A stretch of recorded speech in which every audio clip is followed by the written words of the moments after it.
Bom dia a todos. Vamos dar início a mais uma das nossas reuniões de trabalho, sempre às últimas terças-feiras de cada mês, e desta feita com um momento muito importante, que é exatamente a entrega da premiação do prêmio professor Hugo de Brito Machado, de monografia, instituído pelo Instituto Cearense de Estudos Tributários. Ocasião que ocorrerá no final da nossa reunião de hoje, que, que é fruto de mais uma iniciativa, essa premiação, que se desdobra, em primeiro lugar, em homenagem ao professor de Brito Machado, a sua dedicação ao estudo do direito e, mais importante do que isso, ao aprimoramento de todo aquele que chega perto dele, ou que chegou perto dele, que procurou aprender direito, que procurou um caminho para melhor compreender o mundo jurídico, especialmente o mundo jurídico brasileiro. Então, em homenagem a essa postura dele, de professor nato, de sempre ter essa preocupação, uma vez ele disse a todos nós, filha, disse que precisava conversar mais conosco, para deixar conosco um pouco ou uma parte daquilo que ele passou a vida armazenando, que é um conhecimento, que é o saber das coisas, pelo menos de alguma maneira, do ponto de vista dele, e dividir conosco, e deixar conosco um pouquinho disso, que é o que ele tinha de mais valioso. E é o que nós estamos agora reconhecendo, dando continuidade e o homenageando. E a segunda parte do prêmio é exatamente essa, de estimular o estudo, da pesquisa, é, de assuntos num mundo hoje tão confuso, tão cheio de dúvidas, de questionamentos e de superficialidade. Hoje, ninguém mais quer estudar. Eu vi uma pesquisa até irônica e até cômica de dizer, porque as pessoas não estudam mais hoje, porque se descobriu em estudos recentes que pensar dói. E porque dói, pouca gente quer sentir essa dor e prefere não mais fazer esse esforço. E nós, talvez contra a maré, talvez contra essa onda tão poderosa, insistimos na dor, insistimos em pensar, insistimos em questionar, em indagar o porquê. E esse concurso é uma das formas que nós encontramos para fazer isso, para estimular também as pessoas a fazer essa pesquisa e esses estudos. E que depois, como já falei há pouco, no final da nossa reunião, nós voltaremos a esse ponto da premiação. O nosso assunto de hoje tá desdobrado, é um assunto até mais extenso. Vamos ver se a gente consegue adiantar alguma coisa na nossa reunião de hoje, se for o caso, continuar posteriormente. Vai tratar do direito tributário e da legalidade suficiente. É um ponto de extrema importância diante do princípio da legalidade, que quando nós começamos a estudar direito tributário, uma das primeiras coisas que a gente aprende é que o tributo não pode ser cobrado se não for de acordo com a lei. Então, esse princípio, como é que ele está sendo tratado hoje, o que é que significa essa legalidade suficiente, de que maneira ela atingiria o direito tributário. É um tema que o professor de Brito Machado II nos trará, e fruto, inclusive, de pesquisas que ele tem feito sobre este assunto. E o outro ponto que nós colocaremos é uma análise, uma visão crítica da decisão do Supremo recente, que tratou exatamente do sigilo bancário, da abertura, da possibilidade das administrações fazendárias estaduais terem acesso às informações financeiras dos cidadãos do Brasil. Eu uso até o termo cidadão para deixar claro que nem a questão de contribuinte está delineada. São cidadãos, independente da sua condição empresarial e de praticar o fato gerador de algum tributo. Bom, colocado o tema dessa maneira, passo logo a palavra ao professor Hugo de Brito Machado II para iniciar a exposição que vai dar partida aos nossos debates de hoje. Professor Hugo II, por favor. Muito bom dia a todas as pessoas deste auditório e também as que nos assistem virtualmente pelo Zoom e assincronamente pelo YouTube por vários tempos aí depois que a reunião se tiver encerrado. A reunião ficará disponibilizada no YouTube para essa finalidade. É sempre uma alegria iniciar as discussões aqui no Instituto Cearense de Estudos Tributários, nas reuniões ordinárias, sempre às últimas terças-feiras de cada mês, ou participar ou assistir. É sempre um momento de muita alegria para mim discutir temas de direito tributário com colegas, com amigos próximos, ou não, com pessoas curiosas que vêm pela primeira vez ou que se interessam pelo assunto, que assistem, que debatem, que participam depois no momento das discussões e que assim mantém vivo esse gosto que o professor Hugo de Brito Machado Pai, que o meu pai tinha por discutir o direito tributário, que ele dizia que era um instrumento de controle do poder, de convivência humana, e que para que ele fosse efetivo ele tinha que ser conhecido, e para ele ser conhecido ele tem que ser debatido, ele tem que ser divulgado, ele tem que ser tratado, e é isso que se faz em momentos como este.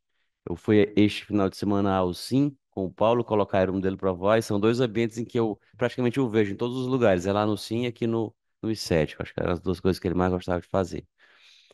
Quanto à legalidade suficiente, que é o tema da nossa discussão de hoje, é um tema interessante. Esse termo, ou essa expressão, né, são dois termos, legalidade suficiente. Essa expressão, legalidade suficiente, ela foi cunhada, talvez ela tenha sido usada pela primeira vez, eu não sei se foi o primeiro, mas foi onde eu vi primeiro, foi pelo professor Marco Aurélio Greco.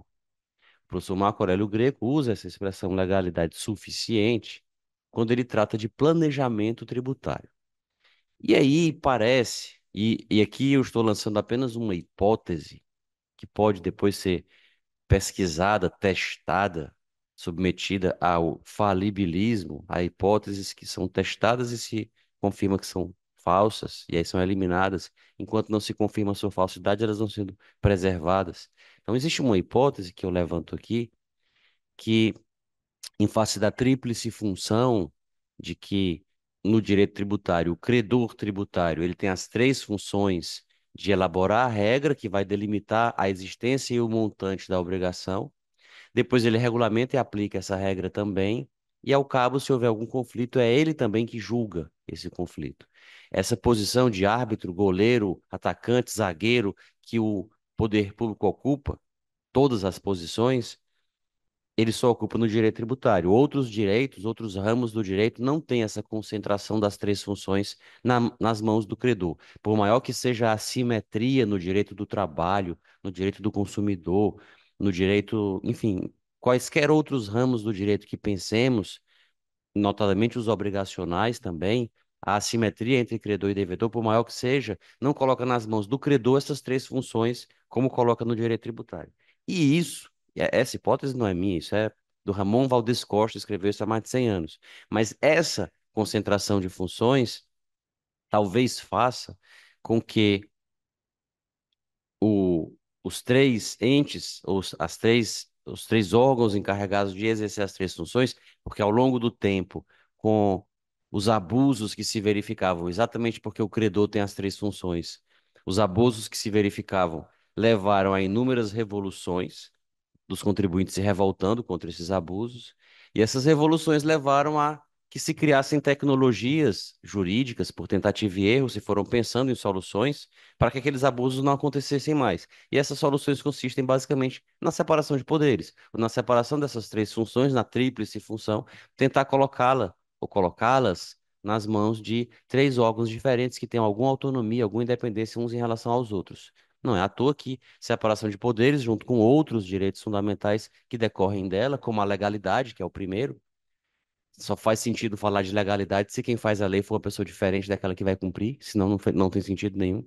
Então, dessas garantias, elas decorrem dessas revoluções que aconteceram por conta desses abusos. Entretanto, embora em outros ramos do direito público a separação possa atuar muito bem, no direito tributário a separação não funciona com tanta intensidade. Funciona, é como diz o professor Hugo Machado, no conceito de tributo no direito brasileiro, ele fala isso. A legalidade pode não ser muita coisa, mas é melhor do que nada. É alguma coisa já. Então, funciona. Mas por que que talvez não funcione muito? Porque, como diz o Charles Adams, o legislador, ele está mais preocupado em agradar o executivo, que passa manteiga no seu pão, do que em agradar o contribuinte que fabrica a manteiga. O legislativo não está muito preocupado com o contribuinte que fabrica a manteiga, ele está mais preocupado com o executivo que vai passar a manteiga no pão do legislativo. Então, o legislativo também está interessado nos gastos públicos. O deputado também quer aprovar aquela emenda para levar dinheiro para aquele município, para fazer aquela obra, etc. E, nessa condição, ele está interessado na cobrança dos tributos quase tanto quanto o secretário da Receita Federal. E a mesma coisa acontece com o judiciário. Cada vez mais, sobretudo mais recentemente, em que o judiciário vem assumindo um papel de protagonismo e começa a exercer funções que são dos outros poderes. O judiciário começa a, de alguma forma, administrar e legislar também. Nós temos assistido isso, eu não preciso nem cansá-los aqui com exemplos. E quando o judiciário começa a concentrar as outras duas funções nele, quando o judiciário também começa a administrar e a legislar, isso traz reflexos na tríplice função. Não à toa, vejam, sempre que se criticam os gastos do judiciário, então, oficial, o CNJ colocou no relatório Justiça em números. A defesa, e o ministro Luiz Roberto Barroso, há pouco tempo, publicou um artigo defendendo o judiciário, dizendo quanto custa o judiciário. Um artigo com o qual eu concordo com 98%. Eu não concordo só com. Ele usa uns 20 argumentos. Eu não concordo com este, que é o de que o judiciário arrecada boa parte das receitas que ele precisa para se sustentar. Então, o judiciário seria um poder superavitário. E é interessante que a primeira vez que esse argumento foi usado, o judiciário de fato era superavitário. Ele arrecadava mais do que ele gastava. Com o passar do tempo, as despesas do judiciário foram aumentando. Hoje ele não é mais superavitário. Ele arrecada menos do que ele gasta. Mas ele ainda usa o argumento de que ele arrecada quase tudo que ele precisa para gastar, diferente dos outros poderes. Então, quando o judiciário faz isso, ele se coloca na posição de fisco também. Ele arrecada o dinheiro que ele gasta. Isso, de alguma forma, fragiliza a sua imparcialidade. Imaginem o quão absurdo seria se um juiz chegasse em um banco, em uma construtora, em uma operadora de TV a cabo ou de internet, exigindo regalias porque decide questões a favor daquele banco ou daquela operadora de TV a cabo ou de internet. Mas é isso que acontece quando os juízes exigem coisas do judiciário usando como do executivo, os juízes exigem favores, não digo favores, mas atendimento dos seus pleitos do executivo porque julgam questões a favor do executivo. É o que acontece e é o que está escrito no Justiça em Números do CNJ. Mas, enfim, tudo isso, essa introdução é só para mostrar que parece, aqui sim vem a hipótese, até agora não fazem parte da hipótese que eu mencionei, que é elencar ou enunciar, mas faz parte da hipótese o fato de que, às vezes, a impressão que transparece para a doutrina do direito tributário é a de que o judiciário deseja decidir certas questões em favor de uma maior arrecadação, mas não há argumentos, não há fundamentos. Toda a doutrina diz que não pode. Ainda assim, às vezes, o judiciário faz. E aí, quando aparece um doutrinador que constrói uma tese que diz que dá para cobrar, que dá para fazer, que é constitucional, aquela tese é sugada e ela é adotada, encampada, estampada nas decisões. E uma demonstração disso é, talvez, a tese da legalidade suficiente. E talvez ela esteja até sendo ma- mal utilizada. E aqui um aspecto que é o ponto central da nossa conversa de hoje. O que que é a tese da legalidade suficiente? E talvez até no seu centro, no seu âmago, ela seja correta. A tese diz respeito a uma discussão que há no planejamento tributário sobre até que ponto a lei precisa ser minudente. Quando se diz que nós temos o tributo tendo que ser instituído por lei, a legalidade estrita, a lei deve dispor sobre todos os elementos da obrigação tributária, a lei deve dispor sobre todos os elementos do fato gerador, da base de cálculo, da alíquota, nada disso pode ficar a critério de normas inferiores, do decreto, da portaria, da instrução normativa. Tudo deve vir na lei. Aí diz o professor Marco Aurélio Greco, mas é tudo mesmo?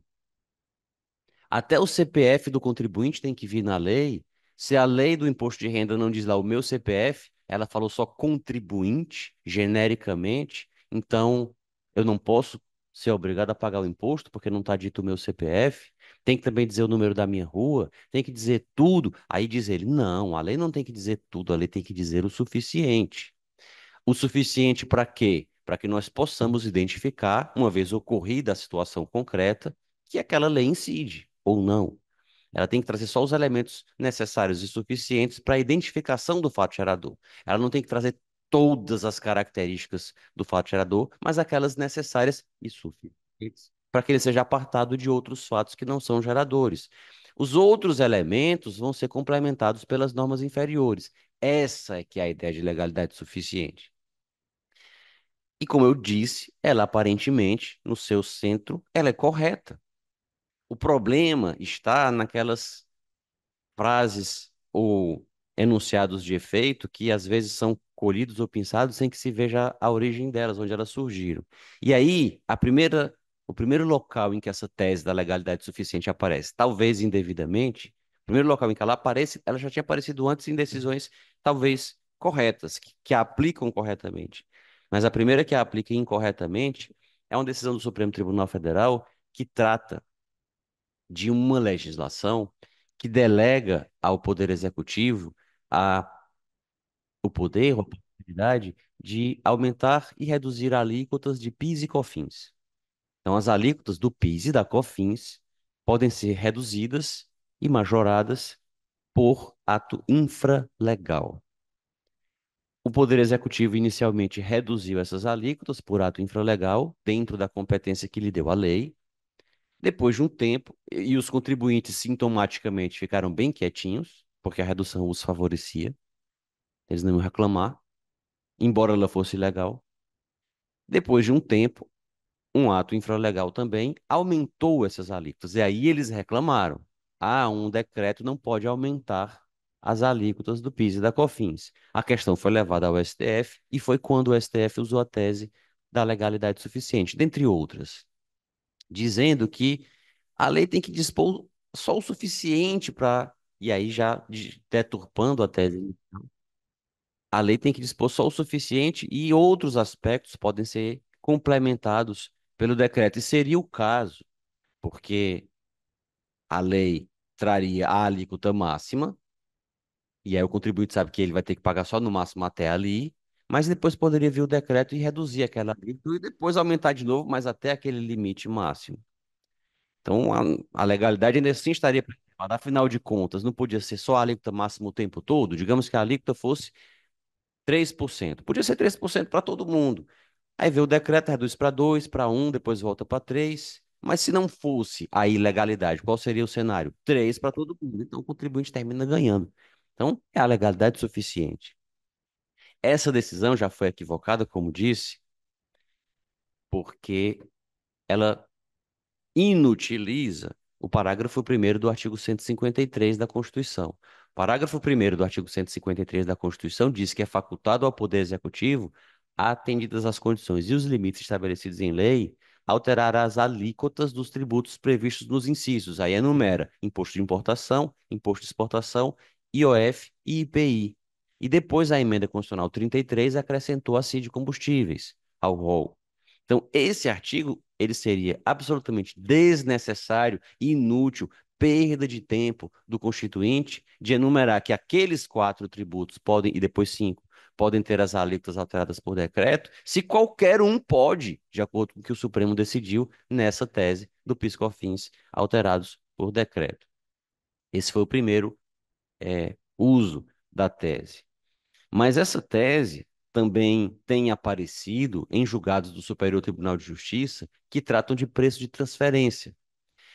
Na legislação de preço de transferência, que é uma técnica usada pelo direito tributário internacional para evitar que empresas de um mesmo grupo econômico transfiram lucros de um país para outro de maneira legítima, não é de maneira fraudulenta, Digamos que existe uma empresa no Brasil e ela tem uma outra empresa do mesmo grupo, outra pessoa jurídica, são outros acionistas, eventualmente outro capital social, outro CNPJ, digamos assim, embora seja até em outro país, seria outra sigla, mas são duas pessoas jurídicas diferentes, porém sujeitas ao mesmo poder decisório, para usar uma linguagem coloquial, do mesmo dono.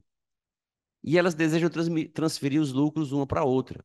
Se uma delas transferir o lucro para outra, realizar o lucro, calcular, apurar o lucro, ela vai pagar os impostos e ela pode transferir o lucro de uma para outra sem problema nenhum. Só que ela vai pagar o imposto no país de origem se ela fizer isso. E ela não quer fazer isso, ela quer transferir o lucro antes de o lucro aparecer para a tributação. É nesse momento que funcionam os preços de transferência.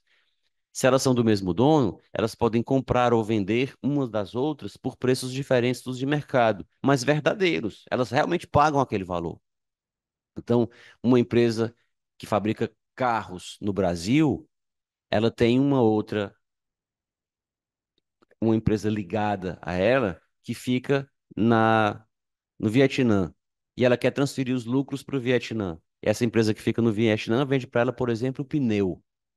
Basta que ela compre o pneu por um valor muito maior do que ela precisaria pagar. Mas ela paga esse valor pelo pneu. E aí isso faz com que ela tenha um prejuízo e a do Vietnã tenha um lucro. Ou seja, ela transfere o lucro dela para o Vietnã legitimamente. É um planejamento tributário internacional que os países adotam uma legislação para evitar. É o que faz a legislação do preço de transferência. Ela diz qual o valor, no máximo, pode ser deduzido do imposto de renda no caso de operações entre empresas ligadas. É um limite de dedutibilidade que faz essa legislação. Só que vem uma instrução normativa e trata, a Lei 9.430 traçava os critérios de preço de transferência e depois uma instrução normativa alterava esses critérios completamente, estabelecia critérios completamente diferentes dos previstos na lei. E o STJ, por uma de suas turmas, decidiu de modo pacífico que isso era ilegal. Não pode uma instituição normativa alterar os critérios da lei. O argumento do fisco é de que tinha havido um erro na elaboração da lei, que a IN estava corrigindo. E, evidentemente, o STJ disse: não pode uma IN corrigir uma lei, que se faça outra lei. E foi o que foi feito. Foi feita outra lei, corrigiu os critérios, e dali em diante a discussão terminou. Mas naquele período em que a IN corrigiu a lei, o entendimento do STJ era de que IN não pode corrigir lei.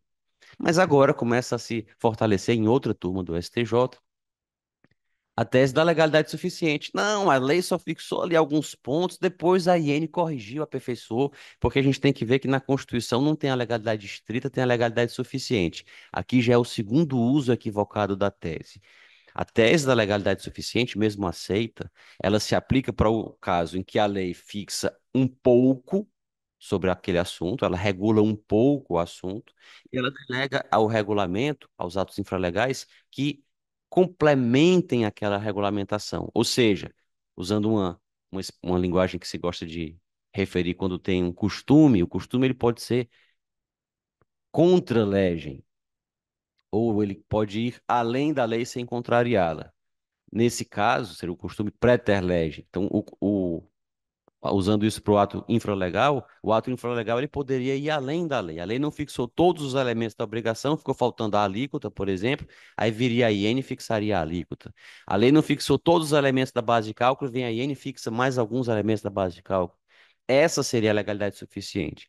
Mas não no caso de a lei fixar um critério X e a IN fixar o critério oposto ao X. Nesse caso, não é legalidade suficiente, é realmente ilegalidade. E esse tema parece não se conectar, mas ele se conecta com um tema que é o segundo ponto da nossa conversa de hoje, que o Dr. Schubert Machado vai, inclusive, aprofundá-lo agora, que é o tema da quebra de sigilo bancário levada a efeito com fundamento num convênio do Confaz, porque seria só uma obrigação acessória os bancos informarem para os fiscos todas as operações de Pix e cartão de crédito que são feitas. Então, é só uma obrigação acessória. O que é que tem que isso seja tratado em um convênio do Confaz? Para além das questões materiais de quebra de sigilo, que ele vai examinar, tem a questão formal da legalidade. O Supremo tem um precedente de 2016 em que entende possível a quebra de sigilo bancário sem prévia decisão judicial, com amparo na Lei Complementar 105. É uma lei complementar que permite, em casos específicos, quando há fundada suspeita, de maneira motivada, quebrar-se o sigilo bancário deste ou daquele contribuinte. Agora, nós temos um ato do CONFAS, que procede a essa mesma quebra. E esse ato do CONFAS, lembrando, para quem não está familiarizado, o que que é o CONFAS? O CONFAS é um órgão vinculado ao Ministério da Fazenda, mas que não é exatamente do Ministério da Fazenda. Ele é sui generis, mais ou menos como o será o Comitê Gestor do IBS. E o CONFAS ele é composto de todos os secretários de Fazenda dos 26 estados e do Distrito Federal. Então, autoridades que estão abaixo do governador, os atos que elas editam estão abaixo dos decretos, portanto, essas autoridades se juntam em Brasília, debatem, deliberam e aprovam convênios, que são normas infralegais, normas que estão lá embaixo da pirâmide. A única particularidade dela é o âmbito nacional. Em vez de ser, por exemplo, uma instrução normativa, uma portaria do secretário que vigora só no Ceará, nós temos um convênio que vigora no Brasil todo, mas a hierarquia é a mesma. É uma hierarquia que está bem abaixo da lei. E foi este convênio que estabeleceu que todos nós teremos as nossas operações com Pix e com cartão informadas à Fazenda, porque pode ser que tenha algum sonegador entre nós ou entre as pessoas com as quais negociamos, e a Fazenda precisa saber disso. Mas esse vai ser o tema de que vai tratar o Dr. Schubert agora, que vai cuidar dessa importante decisão do STF. Eu aguardo depois o momento dos debates para que nós possamos voltar a esses assuntos. Muito obrigado.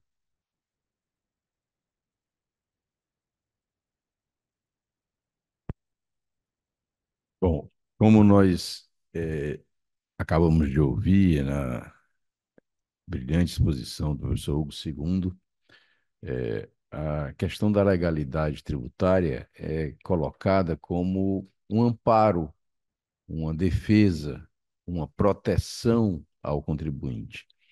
E isso é desde sempre, a própria origem desse limite. Por que que o rei não pode cobrar o tributo que ele entende que precisa? Ele não pode cobrar o tributo que ele entende que precisa, ele pode cobrar o tributo que a Assembleia autoriza que ele cobre. Isso vem da Idade Média para cá. O que se diz hoje, e que vocês com certeza já devem ter visto, e se não viram uma pesquisa rápida que se faça, vai mostrar, é que isso é superado. Isso é antigo, você está falando da Idade Média, não, isso não existe mais. Hoje, no século XXI, da modernidade, nós temos um Estado lindo, ideal, um Estado social, um Estado que só quer o bem do povo.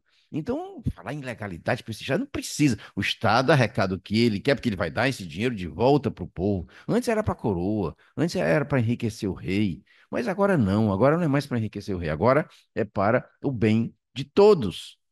E com isso se mina, se retira, se destrói a base do princípio da legalidade. Então não precisa mais de lei.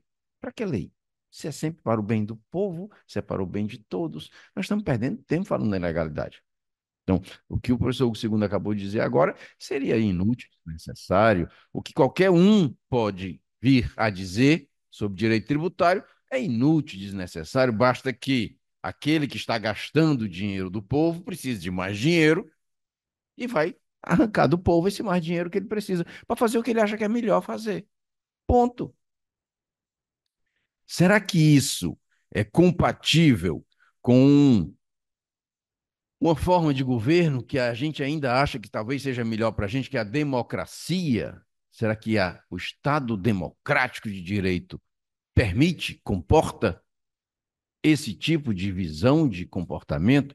Então, é importante partir daí, porque se a gente não vê dessa maneira, fica difícil discutir com quem diz que o Estado só faz o bem do povo. Eu assisti um vídeo de uma Secretaria de Fazenda, se não me engano, do Espírito Santo, um vídeo muito bem produzido, embora a qualidade técnica não esteja tão boa, mas talvez devido às diversas reproduções ou ao tempo que ele foi feito, mas do ponto de vista do conteúdo, Esse vídeo está muito bem produzido, em que ele mostra toda a evolução do tributo, da onde o tributo vem, por que que o tributo é cobrado, que começou lá com as guerras, com os saques, e depois os vencedores das batalhas foram precisando cobrar dos seus próprios cidadãos, das próprias pessoas que viviam naquela comunidade, e foi começando a se formalizar e se institucionalizar a cobrança do tributo. Mas até aí era sempre em prol da coroa, era sempre em prol do rei. Então o rei era o detentor de toda a riqueza. Então por isso que teve o princípio da legalidade, por isso que teve todo esse controle, mas agora não, agora o Estado é o bom, o Estado é o provedor. Então ele precisa de dinheiro, então não há que mais se falar, pelo menos não com tanta ênfase, com essa tal dessa legalidade. Então, assim, essa é a versão que passa. E cabe a cada um de nós pensar: é assim mesmo? Será que nós ainda estamos diante de um Estado que tem uma tendência a cobrar sempre mais e mais e mais? Ou não? Ou nós estamos diante de um Estado que percebe o que ele precisa, que só cobra o que é justo, razoável, para gastar com o que ele acha também que é muito importante que seja gasto? Então nós sabemos que não é assim. A realidade mostra a cada um de nós, de uma maneira às vezes até violenta, que não é assim, que não é dessa forma. Que a cobrança se dá sempre na busca do máximo e o gasto se dá sempre de uma maneira despreocupada, desatenta e que se gasta com coisas que, na verdade, não se precisaria gastar tanto. E aí nós vamos pensar em mobílias de prédios públicos, em viagens, em gastos com as mais diversas preocupações dos governantes no nosso patrimonialismo. O governante brasileiro, quando assume um, o seu poder, a sua fatia de poder, pensa que aquilo é dele, que ele vai agir da maneira melhor para ele, de como ele acha que é o correto resolver os problemas, e a situação vai tomando o rumo que nós temos visto hoje. Então, assim, é importante chamar sempre atenção a isso e dizer: democracia é importante para nós? É. Se a democracia é importante para nós, a lei também é. E se a lei é importante para nós, o princípio da legalidade tributária continua vigoroso, ou pelo menos devemos lutar para isso. E partindo dessa introdução, que praticamente eu me limitei a reiterar o que o professor Segundo já disse, nós temos a decisão do Supremo agora. Decisão que decorreu de uma ação direta de inconstitucionalidade, do julgamento da ação direta de inconstitucionalidade, a ADI 7276, uma decisão agora recente, julgada no início desse mês de setembro, em que o Supremo, por uma maioria apertada de votos, 6 votos pela constitucionalidade e consequente improcedência da ação, 5 votos pela inconstitucionalidade e consequente procedência da ação. Então, assim, para 5 ministros, a ação deveria ser julgada procedente, afastando as regras do convênio, e para outros 6, não. A ação foi improcedente, as regras do convênio permanecem. E o que é que essas regras dizem? Eu posso ler aqui uma cláusula terceira, ela não é muito longa, só para a gente ter uma ideia do que é. As instituições e os intermediadores financeiros e de pagamento, integrantes ou não do Sistema de Pagamento Brasileiro, SPB, fornecerão às unidades federadas alcançadas por este convênio, que são os estados e o Distrito Federal, até o último dia do mês subsequente, todas as informações relativas às operações realizadas pelos beneficiários de pagamentos que utilizem os instrumentos de pagamento de que trata este convênio, conforme layout previsto no ato COTEP número tal. É a chamada é o chamado pagamento via Pix, que mais preocupou os estados. Então, eles viram que o Pix estava sendo muito utilizado, então aquele acesso aos cartões de crédito que a Fazenda tem com relação aos contribuintes registrados na Cefaz, aqueles que vendem aos comerciantes, estes já tiveram as operadoras de cartão de crédito já são obrigadas a fornecer à Cefaz todas as transações que são feitas, mas além disso, por conta do Pix e de outras coisas mais, as secretarias de Fazenda acharam que deveriam ter acesso a tudo. E esse convênio trata dessa forma. E o Supremo se dividiu, metade, metade praticamente, achando que uns podia, outros não podia. E o primeiro ponto a ser enfrentado foi esse que o professor Hugo II colocou. Convênio pode tratar disso? Toda a jurisprudência do Supremo decorreu dos conflitos que se originaram com leis, principalmente a Lei Complementar 105. Então, essa lei complementar foi o primeiro movimento de alteração do CTN, inclusive, para permitir o acesso da Fazenda Federal às informações bancárias dos contribuintes. Agora, o convênio dos estados tem um efeito igual ou até mais amplo do que a lei complementar. E aí se discutiu, pode ou não pode?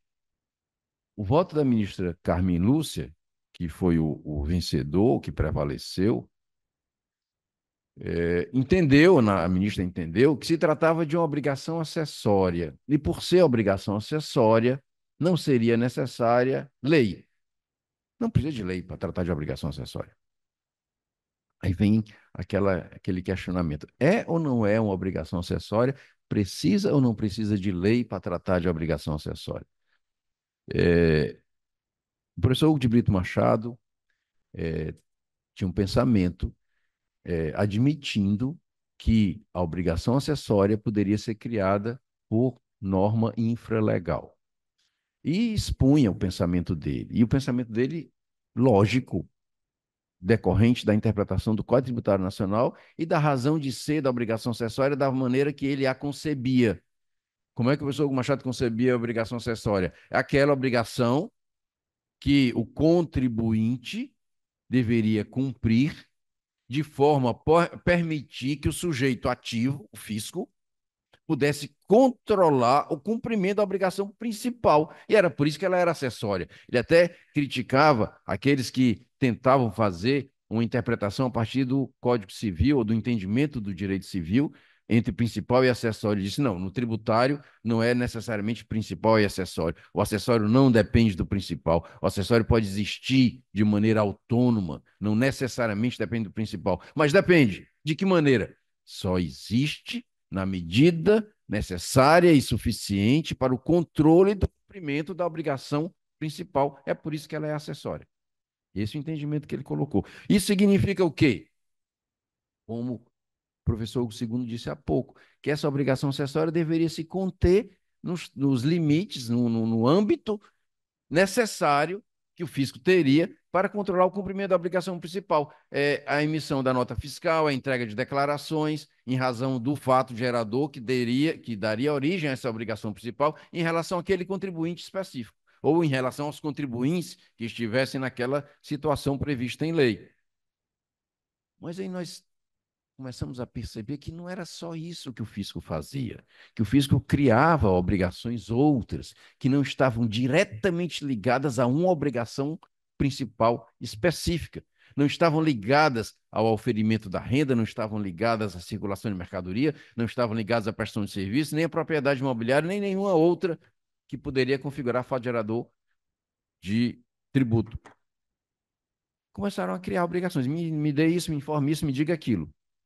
Diante disso, aí o que é que o professor Hugo Machado dizia? Esses outros, ou essas outras obrigações, não são obrigações tributárias acessórias, elas são deveres administrativos. E como deveres administrativos, devem necessariamente ser criados por lei.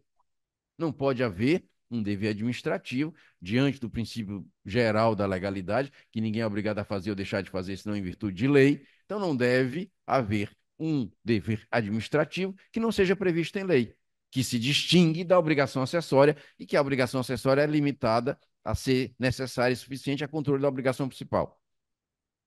Ocorre que essa separação, quem quis pegar uma parte da teoria do professor Hugo Machado, pegou só a parte que interessava. Então, para o físico, só interessa dizer que não precisa de lei. Não precisa de lei. Ele esquece a separação entre a obrigação acessória e o dever administrativo, esquece os limites que são inerentes à obrigação acessória para dar a ela a característica de obrigação acessória. É curioso notar que quem citou o professor Hugo Machado com mais ênfase foi o ministro Zanin para discordar da Carmen Lúcia e dizer que não, que é inconstitucional sim, que não pode ser daquela maneira. E citou o professor Hugo Machado exatamente na parte em que ele descreve, que ele diz o pensamento dele sobre o princípio da legalidade, a obrigação acessória e o que é uma obrigação acessória. Exatamente para dizer, ministro, isso Hã? não é uma obrigação Não acessória. vai vir, não. O Não menino é, que trabalhou aí. E pode, da pedra, ele. Pegaram agora. Ah, ele? Foi ele. Ah, você quer os outros meninos? Não, ah, é ele. Mas já trouxe a pedra, né? Nada impróprio, né? não é? Isso, eu pensei que assim, não era para mim. Eu digo, bom, deixa eu me calar aqui, vai ser quem é que está dizendo não. Então, assim, a ideia da identificação da obrigação acessória e da necessidade da lei para prever esse dever administrativo. Então, ele entendeu que somente lei poderia prever isso. Por quê? Porque é o que é que nós temos? O próprio fisco tratando de obrigações importantes para que as instituições financeiras, os entes pagadores, transfiram todas as informações para a Fazenda, não é bobagem, não, não é brincadeira, não, é uma situação realmente muito importante. E poder fazer isso a critério deles e só a critério deles, na medida do interesse deles, estipulando inclusive sanções para as instituições financeiras que não fizerem. Por quê mesmo? Como é que pode isso sem lei? O convênio agora tem autonomia para tratar desse assunto da forma livre que agora ficou com essa decisão do Supremo. Então, a questão é realmente para a gente refletir. E de maneira com um adjetivo que foi colocado nos votos, que debateram o assunto, de maneira sistêmica. Quer dizer, não é do contribuinte A ou B que está sendo investigado, inclusive porque todo o fundamento, e aí partindo agora para a razão de ser da norma, e o fundamento pelo qual a ministra entendeu que ela não era quebra de sigilo, que é a segunda parte, quer dizer, a primeira parte é pode ou não pode ser tratada por norma infralegal. O Supremo admitiu que pode porque é obrigação acessória. Aí depois, ao meu ver, sem ser. Depois diz, e é ou não atentatória ao sigilo. Quebra ou não quebra os sigilos? Não, não é quebra do sigilo, porque é só uma transferência da informação para o fisco. Eu não estou quebrando o sigilo bancário do cidadão. Eu estou só tirando a informação do banco, entregando a informação para a fazenda, que continua com a obrigação de guardar esse sigilo. Ok, continua com a obrigação de guardar esse sigilo. Isso faz com que a gente pense: essa obrigação ser cumprida ou não, e de que maneira, e qual a fragilidade que isso tem. É, existe uma rua em São Paulo, muito. É 24 de março, né? 24 de março, onde tem tudo. 25? 25 de março. 25 de março, onde tem tudo. Onde tem tudo, tudo. Qualquer coisa que você quer comprar, você vai na 25 de março e compra. Tem alguma coisa lá, algum quiosque, alguma lojinha, alguma coisa que vai vender aquilo que você quer comprar. Qualquer coisa. Bom, e se comprou lá, ainda, se não me engano, na década de 90, meados da década de 90, se comprou lá um CD, que na época era CD, que era tecnologia de ponta, todas as informações eram guardadas no CD, e o CD tinha uma capacidade de armazenamento muito grande. Se comprou lá um CD com o quê? Com o cadastro de todos os contribuintes da Receita Federal, o CPF de todo mundo, e com a declaração do imposto de renda de todo mundo. Então, o sigilo fiscal foi vazado. Mas se foi infração, ok. Eu estou só dando um exemplo que acontece. E foi a partir daí que a imprensa divulgou, de uma maneira assim, é, ampla, me recordo dessas informações, de que o maior contribuinte pessoa física do Brasil, aquele que pagava mais imposto na condição de pessoa física, era o Silvio Santos. Era o maior contribuinte. Essa informação foi colhida desses CDs e da identificação de todo o quadro de contribuintes da época. E ele ainda teria continuado como maior contribuinte durante muito tempo. O que chama desperta atenção para vários pontos, inclusive porque que ele era o maior contribuinte, que ele não era o homem mais rico do Brasil, era um grande, um rico, um homem muito rico, mas não era o maior de todos. E por que que ele era o maior contribuinte, né? Certamente porque é o que declarava mais. Mas a ideia é de que o sigilo não é fácil guardar. Não é fácil guardar, então temos que ter cuidado na guarda desse sigilo. E aí nós vemos, vamos transferir para os 27 entes, os 26 estados e o Distrito Federal.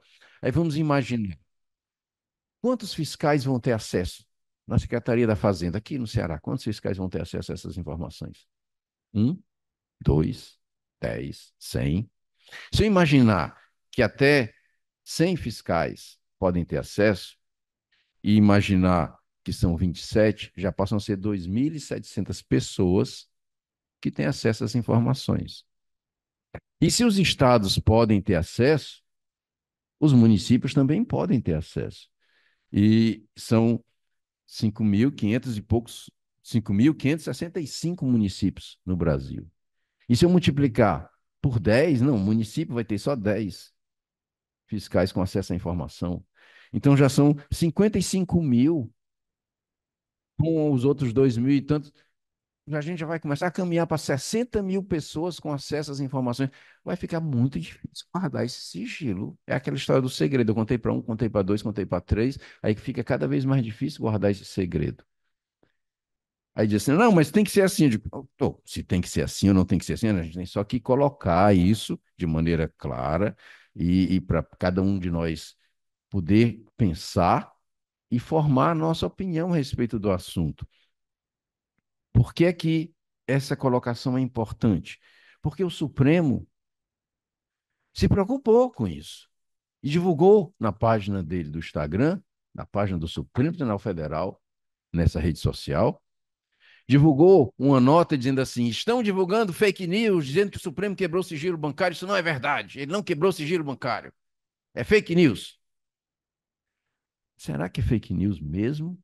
Será que o Supremo precisava se preocupar com esse tipo de fake news?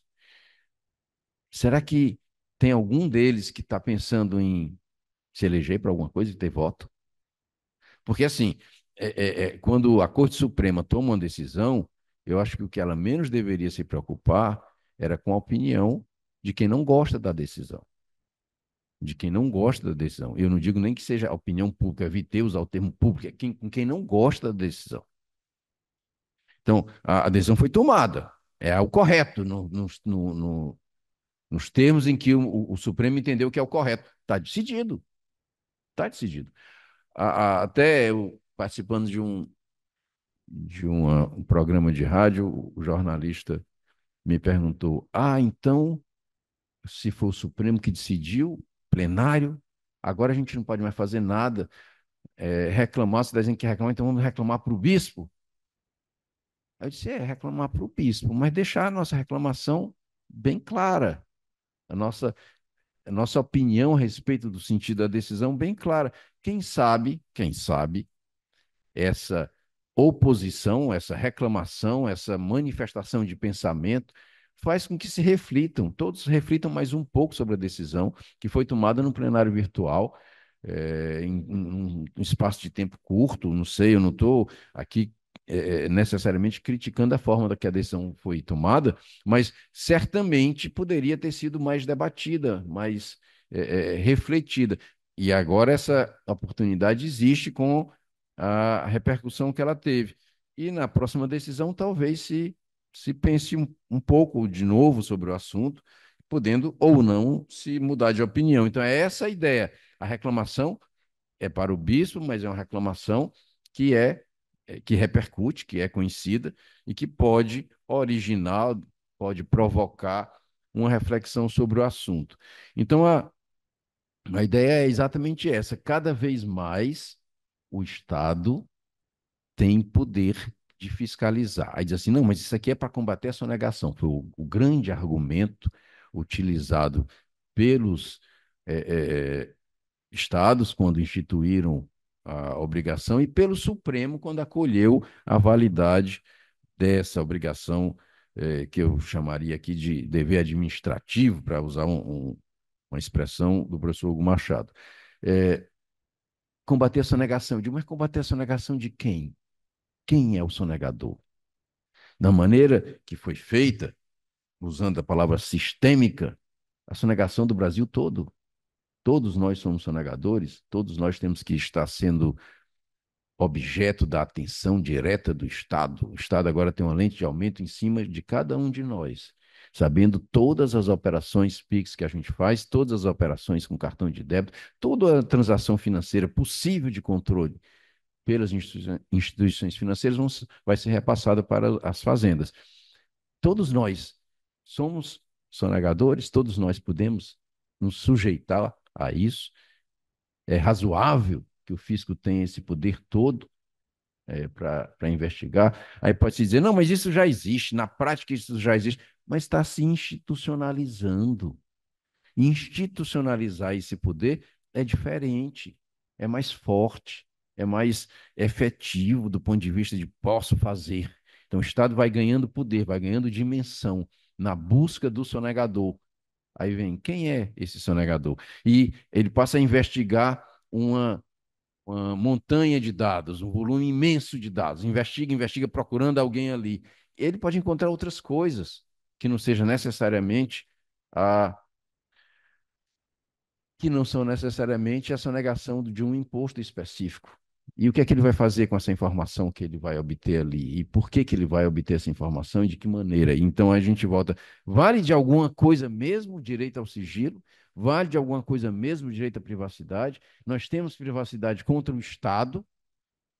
Aí, não, não é quebra de sigilo, não. Estou só transferindo para o Estado. O Estado não é um ente que vai ter acesso a algo que antes era sigiloso a ele, a pretexto de ter um poder de fiscalização amplo, geral e restrito com relação a todos os cidadãos do país.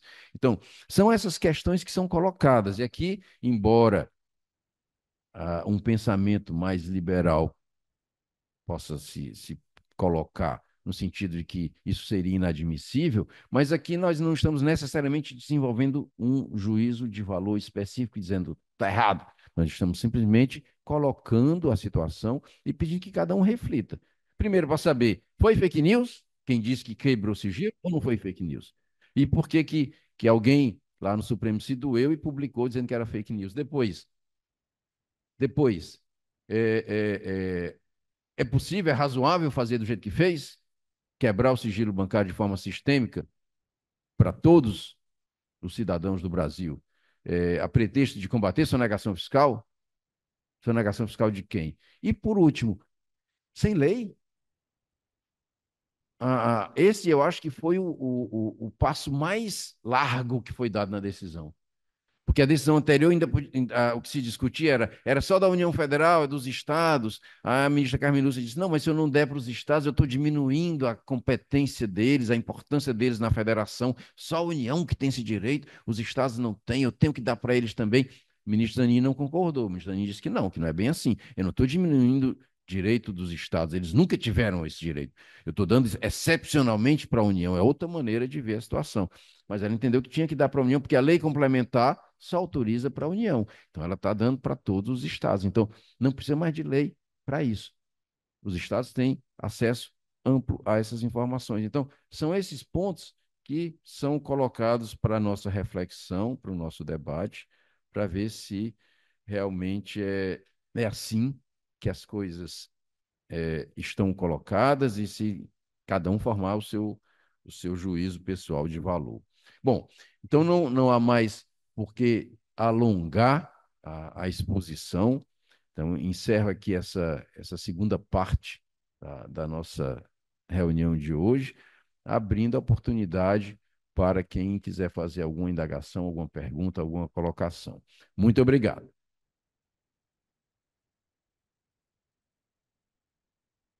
Essa instrução normativa do CONFAS, ele procura equiparar a obrigação acessória como um dever administrativo, né? A fim, aí me corrija se o meu entendimento tivesse sido errado, a fim de evitar o segmento ao princípio da legalidade, né?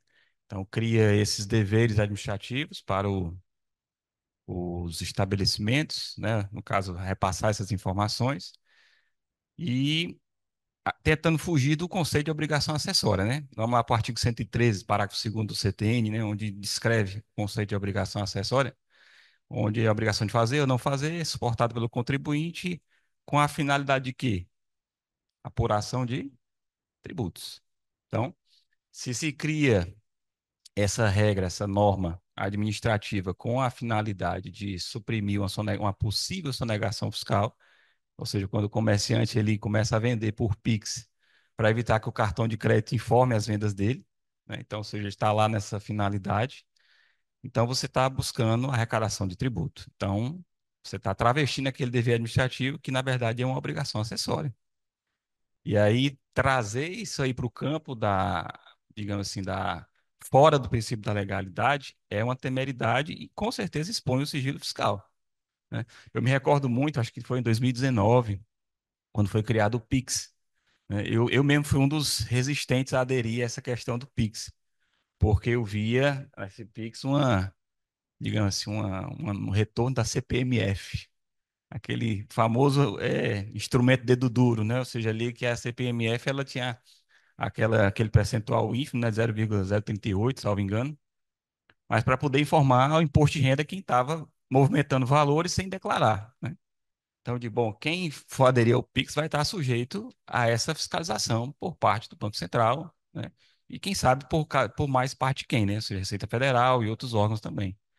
Então, ou seja, hoje a gente está vendo isso se realizando. Vocês estão utilizando o Pix como uma forma exatamente para poder, primeiro, aumentar a arrecadação, mitigar a sonegação, mas, sobretudo, suprimindo o princípio da legalidade, né?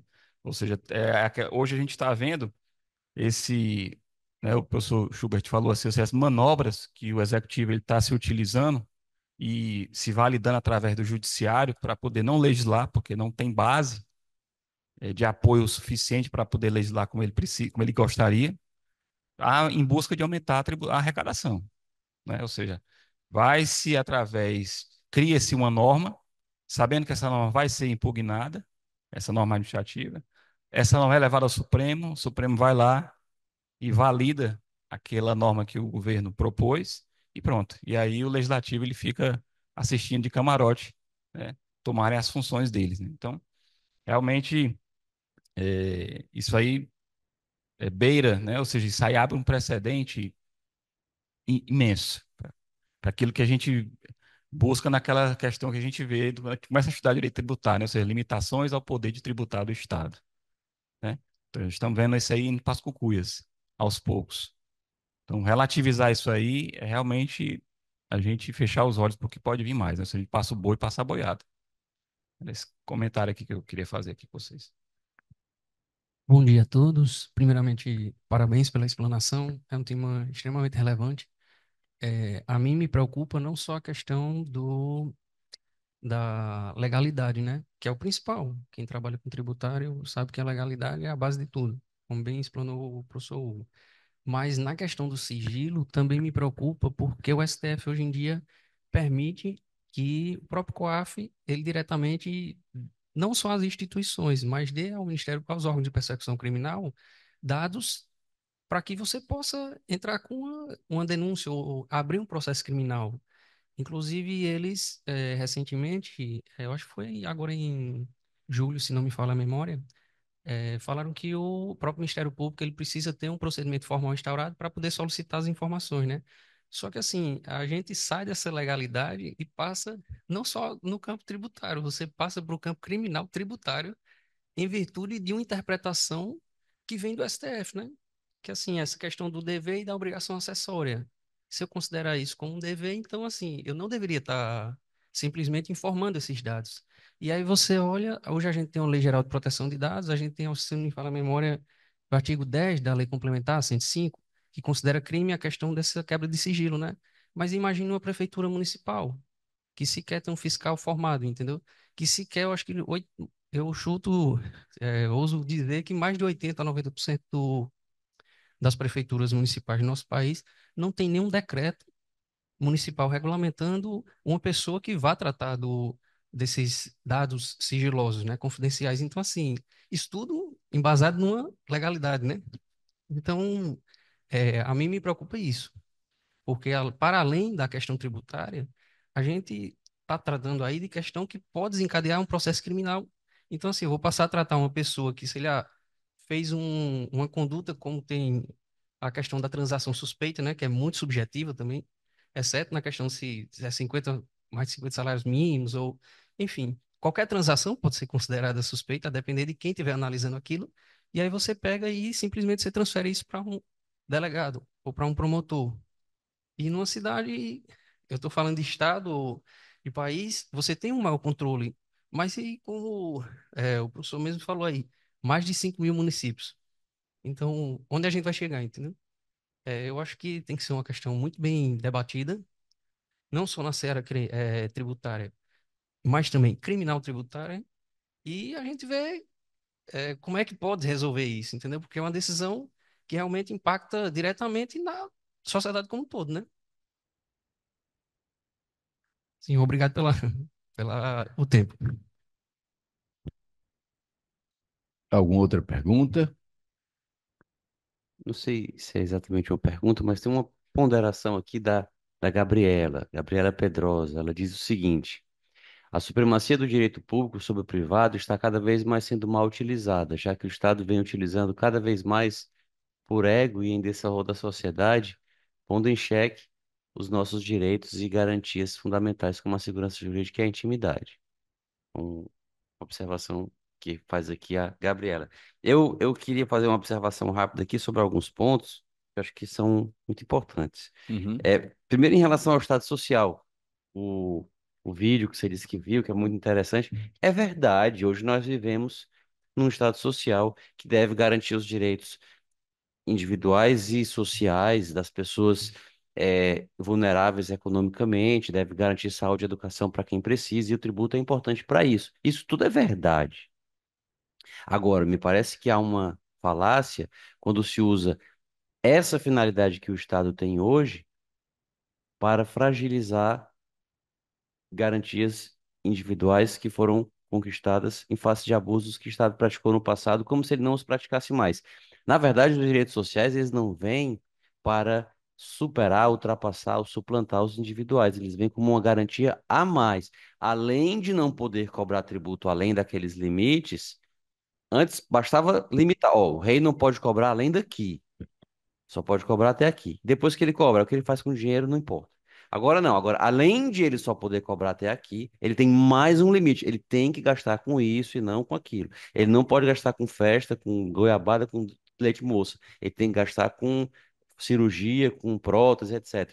Então, os direitos sociais são limites importantíssimos, de cunho positivo, sobre o que fazer. Mas eles não têm nada a ver com poder arrecadar mais. Até porque o abuso praticado pelo poder tributário é um abuso antropológico. Onde quer que surja um governante que cobra tributo, ele vai abusar se não houver esse instrumento, essa tecnologia que nós construímos ao longo de séculos. Basta ver quando tem uma comunidade dominada por um chefe, geralmente ligado ao tráfico, que cobra tributos dos moradores da comunidade. Ele vai cobrar igual cobravam os reis da Idade Média, da Idade Antiga. Então, o que falta ali são institutos jurídicos. Eles não podem ser fragilizados. Em relação à obrigação acessória, eu lembrei de um exemplo muito importante, que inclusive ilustra a legalidade suficiente, que era o que o professor Hugo usava. É a lei de trânsito. A lei de trânsito não tem que dizer que a Dom Luiz agora é mão só indo daqui do Papicu lá para o centro da cidade, e não é mais mão dupla. A lei não tem que dizer que é proibido estacionar na Barbosa de Freitas do lado esquerdo. A lei não tem que dizer que o limite de velocidade agora é 50. A lei não tem que dizer isso. A lei tem que dizer qual é a multa por andar acima da velocidade permitida. A lei tem que dizer qual é a multa por andar, por estacionar no local proibido. Agora, qual local vai ser proibido, um ato infralegal diz. Isso é que é legalidade suficiente. O Código de Trânsito tem que dizer quais são as infrações e quais são as punições por aquelas infrações. Mas onde é que é proibido estacionar, qual o limite daquela via ou daquela outra, aí o decreto ou a norma infralegal, ou a norma regulamentar da prefeitura ou do município estabelece. É exatamente a mesma coisa com o direito tributário. a legalidade suficiente em relação à obrigação acessória. E aí eu até diria que o problema nem é tanto a acessoriedade, mas o que acessoriamente se manda fazer. É como se eu estabelecesse para o dono de um hotel a obrigação acessória de dizer todo mundo que se hospeda lá com quem e o que foi que fez. Bote uma câmera lá no estabelecimento, no quarto do hotel e divulgue aí os filmes dos hóspedes. Mas é só uma obrigação acessória. A questão não é ser acessória ou ser principal, é que o dono do hotel não pode dispor de uma informação de um terceiro que é protegida juridicamente. Então, até vai além da questão da obrigação acessória. E por último, o problema da legalidade suficiente, podem escrever que isso vai se refletir ainda muito nos debates jurídicos por conta da reforma tributária. O PLP 68, que dispõe sobre o IBS e a CBS, ele está recheado de delegações ao regulamento. Se vocês colocarem um Ctrl F e colocarem nos termos do regulamento, vão perceber uns 100 resultados. Em alguns casos, realmente é possível delegar o regulamento sobre, por exemplo, como vai ser o procedimento de restituição de créditos que foram pagos ao contribuinte para compensar incentivos fiscais, como vai ser a forma de obrigação acessória, como é que vai ser o ambiente eletrônico em que vão ser feitas as declarações, isso aí um ato infralegal pode dispor. Mas tem, por exemplo, as alíquotas do IBS incidentes sobre combustíveis, vai ser um regulamento que vai dizer. Isso não está autorizado na Constituição. Base de cálculo, inúmeros elementos da base de cálculo, vai ser um regulamento que vai dizer. Tem uma série de disposições, até mesmo de processo administrativo. Diz lá, aplica a Lei 9784, salvo se o regulamento disser o contrário. Como assim o regulamento vai dizer para não aplicar uma lei? Está escrito no PLP. Então, são pontos que requerem, demandam, né, alguma preocupação. E por último, a questão da inversão do sigilo. A gente está assistindo essa inversão hoje. Primeiro, antes da Lei 105, só podia ter quebra de sigilo com ordem judicial. E foi por uma maioria muito apertada, depois de mais de 10 anos de proferida a Lei 105, editada a Lei 105, Não. Tem só e, o pessoal aí do. de novo, e eu acho que até Tem o só. mesmo, Alisson. É, se quiser falar, tem a palavra, eu cedo agora. É para aqui. Uma vez eu estava dando uma aula, a pessoa ligou um microfone e eu só escutei a pessoa dizer assim: é porque com álcool tudo é possível. Aí depois eu disse o quê? Aí a pessoa foi e desligou. Estavam Com álcool conversando tudo é algum. possível. É, eu gravei a frase por isso. Com álcool tudo é possível. Eu não sei o que que fizeram nessa conversa que estavam falando lá. Então, mas a, a Lei 105, por uma maioria apertada, se permitiu que a quebra fosse feita sem ordem judicial prévia, mas ainda diante de um estabelecimento de um procedimento de investigação específico. Agora, de novo, por uma maioria apertada, se tem a possibilidade de quebra sem lei e sem a necessidade de uma suspeita. É como se eu fosse colocar um grampo, não na pessoa que eu acho que é traficante, no telefone da pessoa que eu acho que é traficante, mas vou colocar um grampo na casa de todo mundo, para ficar ouvindo, e aí vai que alguém está traficando. Então, são esses pontos que eu acho que são importantes serem lembrados. Diga, Padua. Primeiramente, parabenizar, né? Dizer que foi uma exposição muito rica de ambas as partes, tanto do doutor Segundo como do doutor Schubert. É, e, na verdade, não são bem perguntas, são apenas duas observações, dois incrementos. O direito fundamental, né? À intimidade, à honra privada e etc., está no artigo 5º, inciso 10º da Constituição Federal de 1988. Esse mesmo artigo 5º, né, tanto em um de seus parágrafos, como também em todo entendimento doutrinário e jurisprudencial, é colocado que, em se tratando de direitos e garantias fundamentais, a gente tem a cláusula do não retrocesso. Ou seja, será abolida a emenda que tente suprimir ou reduzir o conteúdo e o alcance de qualquer dos direitos e garantias fundamentais, estejam eles no artigo 5º ou em matéria tributária, aqueles lá especificamente direcionados à proteção do contribuinte, que estão no artigo 150 da Constituição. Aí qual o moral da história, vamos dizer assim? Uma emenda que viesse a trazer uma aberração dessa, possivelmente ela não passaria por um debate mais amplo, né? Porque se diria que ela teria o condão tendente a suprimir ou reduzir o alcance do direito fundamental à intimidade. Aí qual o artifício que se usa? Se usa de atos infralegais, convênios, decretos, exatamente para passar por cima da Constituição, coisa que nenhuma emenda poderia fazer, né? Muitas vezes se deixa de colocar na lei, por exemplo, a apreensão de mercadoria como meio coercitivo de cobrar tributo. Isso não vai aparecer nunca na lei do ICMS, a permissão para essa apreensão, porque ia ficar aí na cara aqui e iria se entrar com alguma ação de controle de constitucionalidade ou alguma questão, normalmente é o controle difuso de constitucionalidade. Mas o que é que se faz? Se apreende sem estar na norma, sem estar em lei nenhuma, porque se colocasse na norma ficava muito vistoso. Então, se relativiza direitos e garantias fundamentais sem mexer na Constituição, exatamente sabendo que a Constituição não permite. Aí se coloca isso na forma de decreto ou na forma de convênio, enfim, instrução normativa. Com relação à legalidade suficiente, como o doutor Segundo colocou agora por último, é uma coisa muito perigosa, porque, por exemplo, a gente sabe que no passado não muito distante foram considerados inconstitucionais decretos com densidade normativa. O próprio artigo 99 do CTN diz que os decretos devem estar adstrito ao conteúdo das leis em função das quais eles foram expedidos.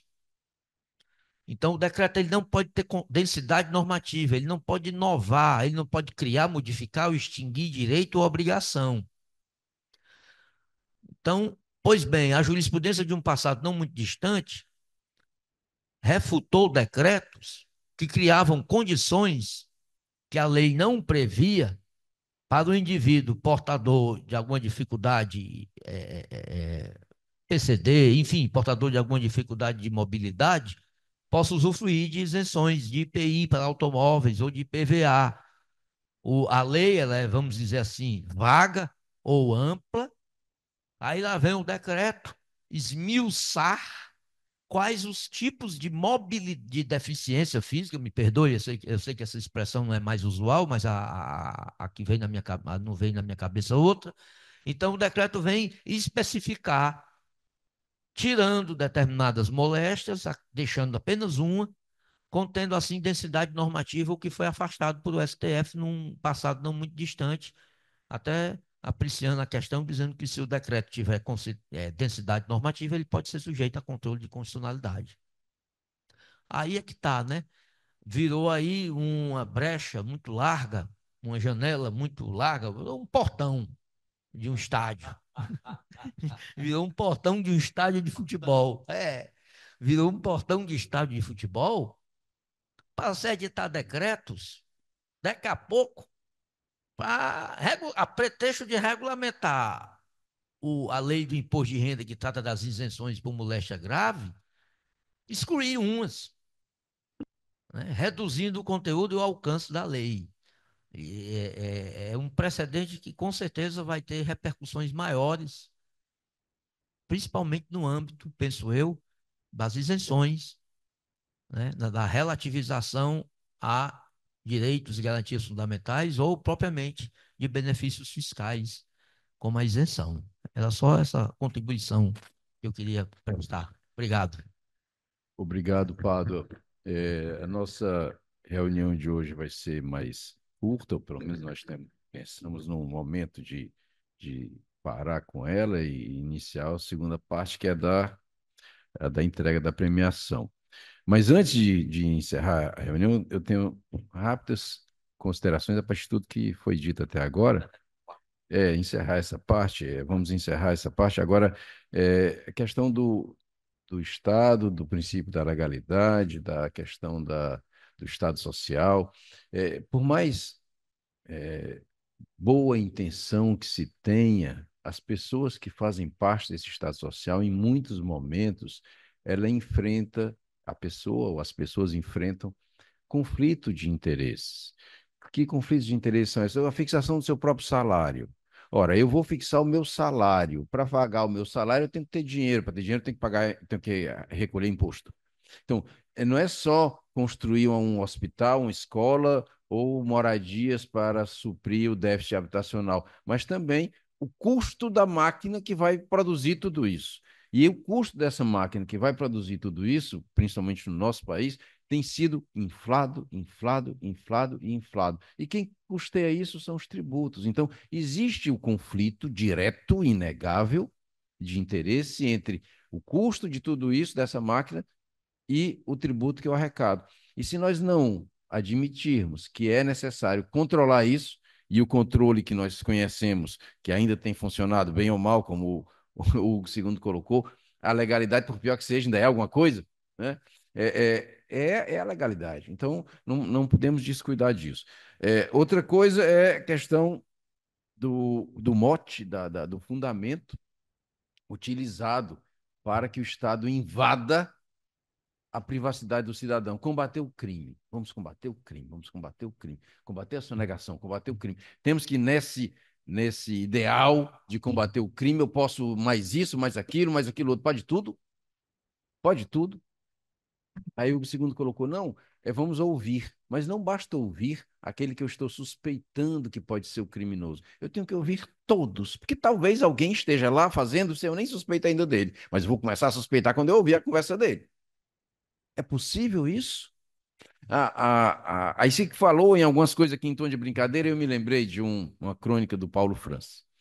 Essa crônica do Paulo França, inclusive, eu já procurei muito. Quem puder me ajudar localizando, vai ser, eu agradeço desde logo. Eu li essa crônica num jornal chamado Gazeta Mercantil, que tinha um caderno de cultura, e o Paulo França era um articulista que tinha a crônica dele que publicava semanalmente na Gazeta Mercantil. E o Paulo Francis estava falando sobre uma mudança legislativa em um estado americano, que eu não me recordo qual deles, mas naquele conjunto de estados americanos extremamente conservador. E essa mudança na lei era para instituir um novo crime, novo tipo penal. Mas junto com o novo tipo penal estava também a investigação policial e também estava se debatendo na Câmara desse estado, na Assembleia desse estado, até que ponto o policial poderia intervir para evitar a consumação do crime ou evitar que aquele crime já em flagrante prosseguisse inclusive, prendendo o criminoso que estava em flagrante delito. É assim, então, aí se começa a avançar que o policial pode isso, pode aquilo outro, pode invadir o domicílio, pode entrar num estabelecimento, mas é o flagrante, pode, não pode, e qual era o novo tipo penal que estava sendo discutido, e aí entra a história do Paulo Francis, da ironia profunda que ele colocou nessa coisa, o crime de sodomia. Então, assim, até onde o policial vai investigar para saber se está sendo praticado esse crime em flagrante delito? Cadê a intimidade do cidadão? Aquela intimidade íntima, íntima, íntima, mais íntima possível. Do leito.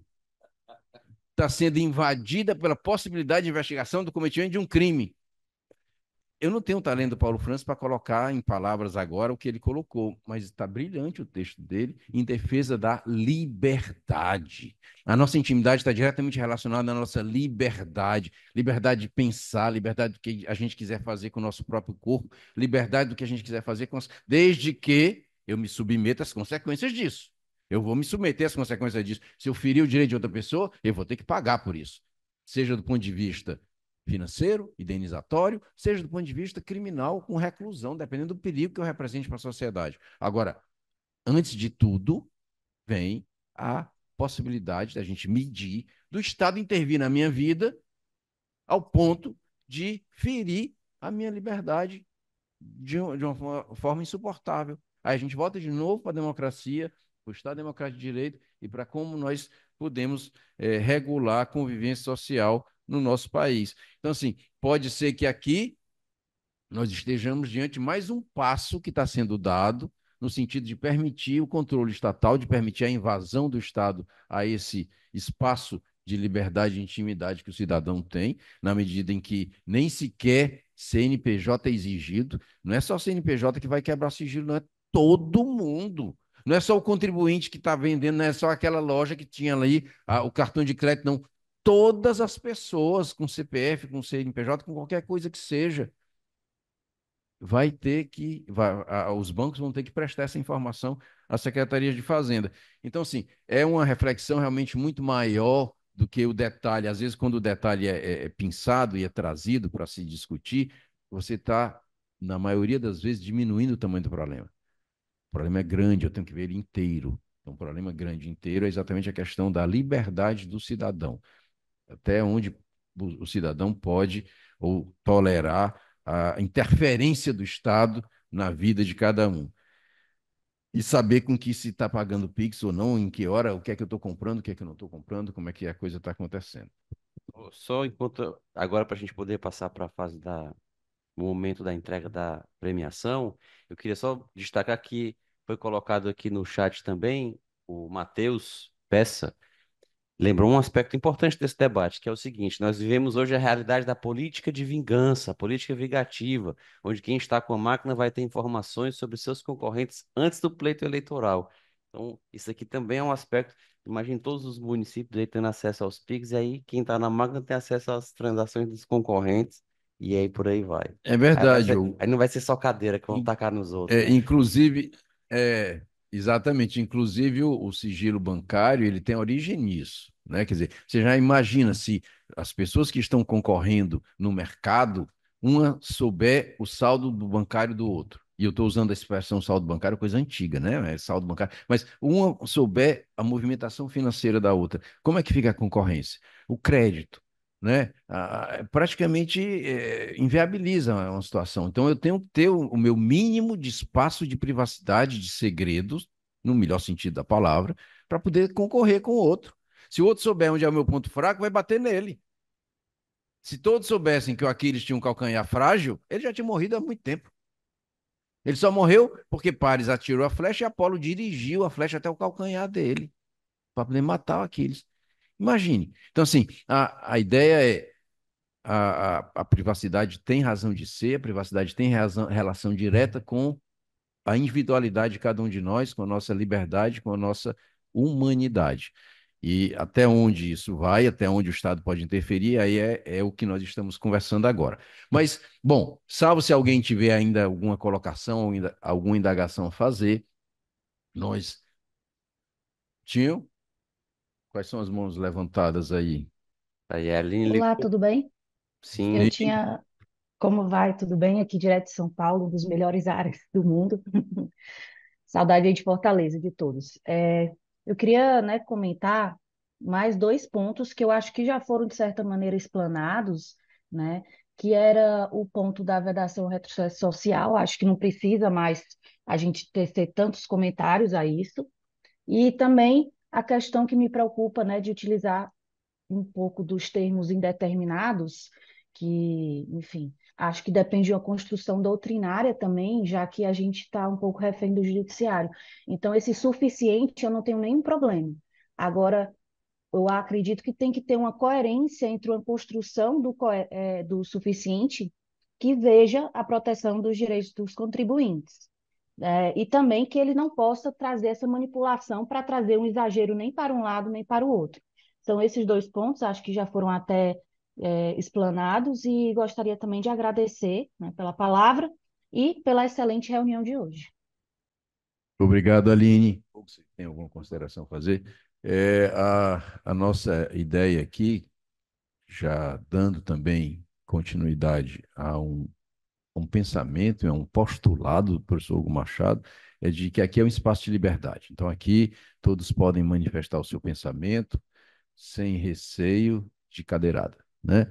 Manifestar o seu pensamento certo de que não podemos não concordar com ele pode ser rebatido, mas sempre no plano da ideia, né? Sempre no plano da discussão civilizada. Mas é livre todo mundo aqui para manifestar-se como achar melhor. Então, assim, encerro aqui essa primeira etapa da nossa reunião. agradecendo a todos que já se fizeram presentes e pedindo que continuem presentes, continuem, vamos dar sequência a ela, agora com a entrega da premiação, um prêmio que eu já fiz algumas considerações no início dos nossos trabalhos de hoje, e que agora passo a palavra para o professor Hugo Segundo, se ele quer fazer alguma consideração sobre o prêmio, sobre a razão de ser da nossa Acho que escolha. já foi dito, o prêmio ele é um prêmio de monografias que é para deixar ou manter acesa a iniciativa do professor Hugo de Brito Machado de incentivar as pessoas a escreverem.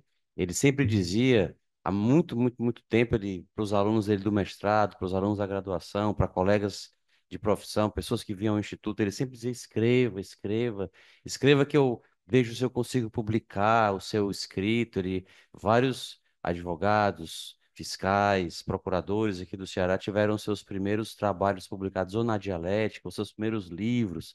Acho que o professor Juvencio, o professor Mantovani, a professora Germana, diversos professores que tiveram suas, hoje são professores renomados, destacados e que têm várias obras publicadas, mas os seus primeiros livros foram publicados por provocação e depois por estímulo do professor Hugo. E dentro dessa ideia de manter essa iniciativa, o I7 criou esse concurso de monografias. Este é o primeiro ano, é o primeiro concurso de monografias, mas ele será anual e tem a categoria graduado, né, o profissional e a categoria estudante, duas categorias diferentes. E os trabalhos serão, além da premiação que vai ser entregue agora e anunciada pelo Dr. Schubert, os trabalhos escolhidos, os premiados, serão encartados no volume que o I7 publica anualmente, o livro que o I7 publica anualmente. O deste ano será sobre alguns temas que eram temas caros ao professor Hugo Machado, e aí a, a coletânea conterá entre os seus artigos estes que foram premiados. Mas aí eu devolvo a palavra ao doutor Chuve para que proceda aí ao cerimonial da entrega dos prêmios para os vencedores que estão, inclusive, aqui presentes. Fazendo uma referência ao tema do estudo que foi desenvolvido por aqueles que concorreram ao prêmio, que é a responsabilidade do agente público, né, diante dos atos que pratica e que podem implicar em prejuízo para o contribuinte e eu até estendo agora em prejuízo para o cidadão, né? Um desses atos que pode implicar em prejuízo é exatamente a quebra do sigilo, né? O quebra do sigilo ou o uso indevido, a gente usar o uso indevido como quebra, né? Primeiro eu quebrei porque a minha responsabilidade é de manter o sigilo e usar aquela informação só para o bem da fazenda. Bem, no melhor sentido da palavra também, né? Para combater alguma irregularidade que existisse. Na medida em que eu uso essa informação de outra forma, inclusive há pouco tempo assim, né? Há algum tempo já se discute esse assunto, ou alguém usou uma procuração para acessar a declaração do imposto de renda, não me lembro agora se foi do José Serra, depois teve do Bolsonaro, as filhas do Serra, depois um dos filhos do Bolsonaro também teve problema, e aí se apurou, aí a Polícia Federal, aí o fiscal vai ser punido porque ele quebrou o sigilo, ele foi o computador dele que deu acesso àquela informação privilegiada. Então aí a gente vê o quão importante é essa informação, de uma maneira geral, inclusive para a gente ter cuidado com ela. E o tema do trabalho aborda esse assunto, envolve esse assunto no sentido de responsabilizar o agente público, porque aí se você combina as duas coisas, a possibilidade de guardar uma informação importante e ele ser inatingível pelo prejudicado, o prejudicado não pode atingir aquela pessoa, tem que primeiro acionar a Fazenda, primeiro acionar o Estado, o governo federal, para depois de conseguir isso é que o governo federal vá acionar o seu agente que praticou o ato ilegal, o ato indevido, aí já começa a ficar mais difícil ainda para que o cidadão se defenda. Então, já perdi minha privacidade e nem posso acionar a pessoa que me feriu, que me atingiu o direito de divulgar um sigilo de forma indevida, uma informação sigilosa de forma indevida. Então, assim, o tema é atual, é permanente, está sempre se mostrando necessário. É que a gente pense sobre ele, reflita sobre ele. Afinal de contas, agir de maneira irresponsável dá um excesso de poder que tende ao abuso. A tendência ao abuso é natural. Você não acontece nada com você. Eu me lembro que o meu pai dizia assim: você vai ao restaurante e paga a conta. Imagine se você pudesse ir a esse restaurante e sair sem pagar a conta e ninguém pudesse fazer nada. Ah, na primeira vez eu ainda pago por questão de honestidade, na segunda, na terceira, mas aí eu estou apressado, eu não vou pagar hoje não. Sei lá, existiria uma tendência natural e que as pessoas iriam começar a sair desse restaurante sem pagar a conta. E o que é que aconteceu? O restaurante ia quebrar. Então, assim, a ideia é exatamente que a responsabilidade ela tem que estar sempre presente. Então, é assim, eu agora coloco primeiro a categoria estudante, dentre todos aqueles que nos mandaram os trabalhos, as pesquisas. Nós sabemos que é fruto de um tempo que é dedicado a isso, de um sacrifício para outras atividades, para a elaboração desse texto, e a premiação vem levando em conta tudo isso, para valorizar isso. E o segundo lugar na categoria estudante foi dado a Vitor Hugo. Vitor Hugo está presente? Vitor Hugo não pôde estar aqui, não é? A informação de que ele está fora do estado, está em São Paulo e não pôde estar aqui, mas o prêmio dele fica aqui já reservado. Tanto o nosso. Ele está Tá online. online? Vitor Hugo, você está aí? Tá aí ele. Pronto. Pois, Vitor Hugo, parabéns, tá? Parabéns. E além do reconhecimento da sua premiação, a placa que está aqui para você. Tem um exemplar de um livro também que já é seu, tá? Então, tudo isso aqui já está a seu aguardo quando você puder aparecer aqui no Ceará e via os sete. Se não, se for o caso, podemos até remeter até onde você está. Bom, o primeiro lugar como estudante eh, foi foi dado a Nicolas Monteiro. Nicolas Monteiro, por favor, pessoal, você pode entregar a placa para o Nicolas. Além da placa do primeiro lugar, recebe uma premiação em dinheiro, que é uma premiação modesta, não é, não é Pix, que é modesta, mas é um reconhecimento nosso do valor do trabalho do Nicolas.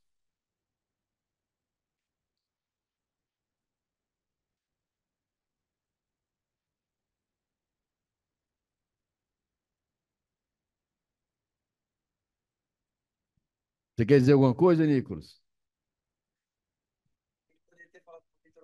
Poderia. Pode ser depois. Então, pronto. Nicolas, você quer dizer alguma coisa? Fique à vontade, por favor. Queria primeiramente agradecer a Deus, né, por mais essa oportunidade. E eu estou começando a me aventurar ainda na área do direito tributário. Comecei esse semestre agora a fazer a disciplina de processo tributário com o professor Hugo. E por sorte, porque assim, as cadeiras, em tese eu não poderia fazer essa disciplina porque tem outros pré-requisitos, né? Mas o sistema da UFC deu um erro aí e eu consegui acessar essa cadeira e começar a ter aulas assim com o professor Hugo. De vez em quando também eu dou um pulo na cadeira de Direito Tributário 1 também, que ele é professor lá na UFC à noite. Se bem que eu ainda vou fazer ela daqui a uns 3 semestres. Aí eu queria agradecer também o Schubert, né, também, que eu estou conhecendo aqui hoje. A minha mãe, que está aqui presente. A Maria Clara também, que veio me presentear com sua presença aqui hoje. E também a minha professora Ana Paula, né, que me ajudou muito aqui a fazer essa monografia, a escrever esse texto, me dando muitas ideias, sugestões. E eu queria agradecer muito a ela mesmo por conta disso. E eu fui aluno dela na disciplina de Penal 1, né, no ano passado. E desde então ela vem me ajudando muito com todas as dúvidas que eu tenho em todas as disciplinas, especialmente em tributário também. Durante essa monografia ela me ajudou bastante.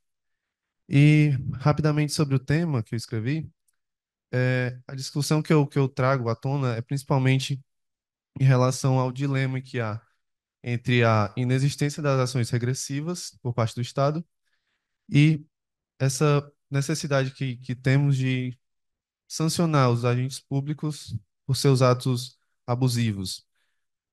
O professor, né, Hugo de Brito Machado, ele tinha essa ideia peculiar, né, de que o agente público deveria ser responsabilizado diretamente por seus atos, não necessariamente devendo haver uma ação regressiva. Contudo, o STF recentemente decidiu, no tema 940 de repercussão geral, de que necessariamente o Estado tem que ser a pessoa que o cidadão tem que ajuizar a ação. E por conta disso, acaba que o agente público só pode responder por meio da ação de regresso. Então fica assim a discussão. Por outro lado, também o STJ, eu também trago isso na monografia, ele tem uma decisão recente falando, é um caso emblemático, né, do Lula contra o Dallagnol. Na primeira instância, foi negada a pedido de indenização do Lula, em face do Dallagnol, no famoso caso PowerPoint, também trago isso. É, o Lula apelou, segundo grau também foi negado, chegou ao STJ e, de maneira assim surpreendente, ele decidiu contrariamente à decisão do tema do 940 do STF, aplicando uma exceção ao caso, né, trazendo que, por ele estar fora das atribuições funcionais, né, durante aquele momento, ele teria, aparentemente, por conta disso, poderia sim ser ajuizada a ação diretamente contra ele, e nessa oportunidade o STJ, aliás, ele condenou o Dallagnol a pagar uma indenização para o Lula referente ao caso PowerPoint. E assim, foi uma decisão bem emblemática porque excepcionou o tema 940 do STF, que em repercussão geral, em tese, deveria vincular, né, toda a administração pública e o poder judiciário. E a minha monografia trata, dentre muitos temas, sobre isso, né, trazendo essa exceção, mostrando que, sim, ainda pode ser possível a responsabilização pessoal do agente público, no caso aqui, né, do direito tributário, também do agente fiscal e da administração tributária como um todo. Aí é isso, queria agradecer de novo. Muito obrigado aí.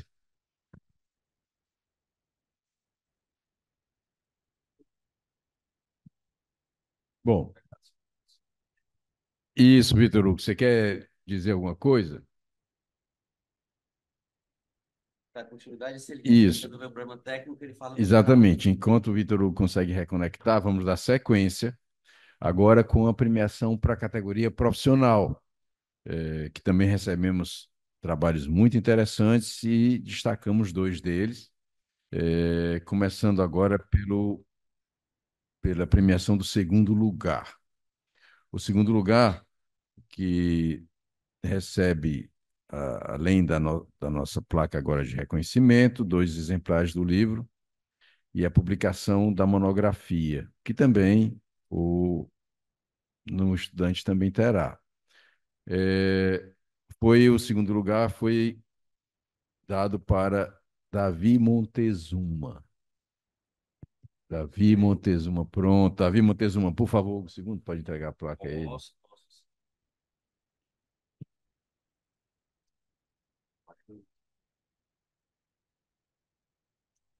Parabéns, mano.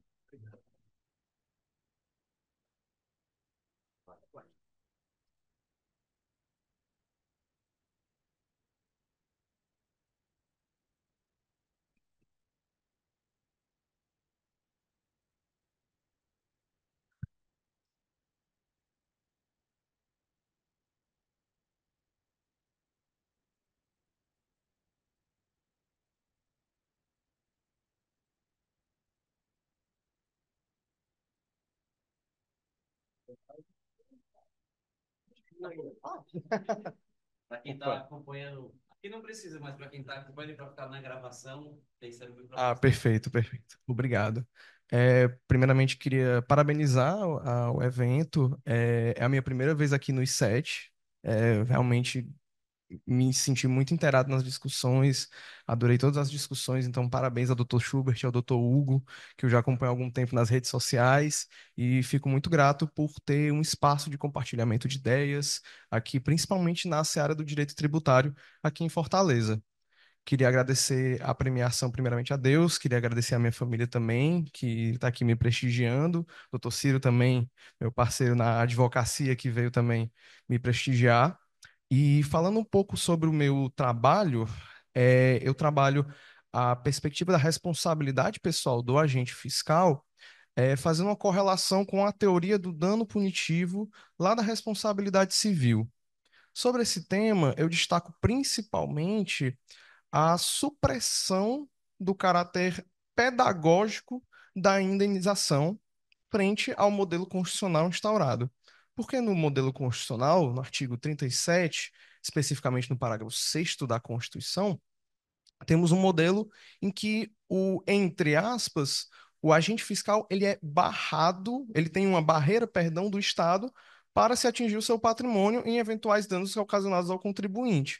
Então, aí eu destaco principalmente, dentre outros temas que eu trabalho na monografia, o esvaziamento do caráter pedagógico da indenização, pois o agente fiscal estaria sofrendo e, portanto, ele não teria o seu patrimônio atingido, não sentiria as dores daquele dano que ele eventualmente ocasionou ao contribuinte. Enfim, em linhas gerais, esse é o meu trabalho e, mais uma vez, muito obrigado. Bom, então vamos dar sequência agora com a entrega do primeiro lugar da categoria profissional, tá? Que também receberá um prêmio em dinheiro, exemplares do livro e a publicação da monografia premiada em obra coletiva. E o primeiro lugar da categoria profissional foi dado a Elba Suelen.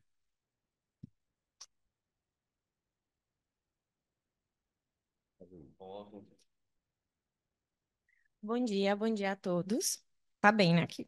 Tá, pronto. Tá ótimo. Assim, como todos, né, de fato, agradecer pela oportunidade, de fato, agradecer pelo espaço de construção acadêmica, que por vezes não é tão fácil da gente acessar e requer uma certa dedicação, e ter esse reconhecimento, né, esse retorno, de fato, é um incentivo relevante para quem faz uma produção acadêmica. Então, agradecer também ao enfim, há um espaço de estar aqui, de falar dessa produção, da repercussão que ela vai ter através das publicações, né? E nessa abordagem sobre o que eu trouxe um viés. Foi interessante até ter esse debate do que um pouco cada um trouxe, porque o meu viés foi diferente. Por exemplo, ele discutiu sobre como o STF antes tinha o entendimento de que poderia haver essa responsabilização direta do agente público, e depois, em um caso que ele tratou de agentes políticos, de uma ação de que envolvia, enfim, uma análise que teria aspectos de discricionariedade que a gente não encontra em tese, não é para encontrar na ação do agente fiscal, ele fez essa revisitação para dizer que não haveria a possibilidade de responsabilização direta. E em novos casos, sem fazer nenhuma distinção dessa atividade.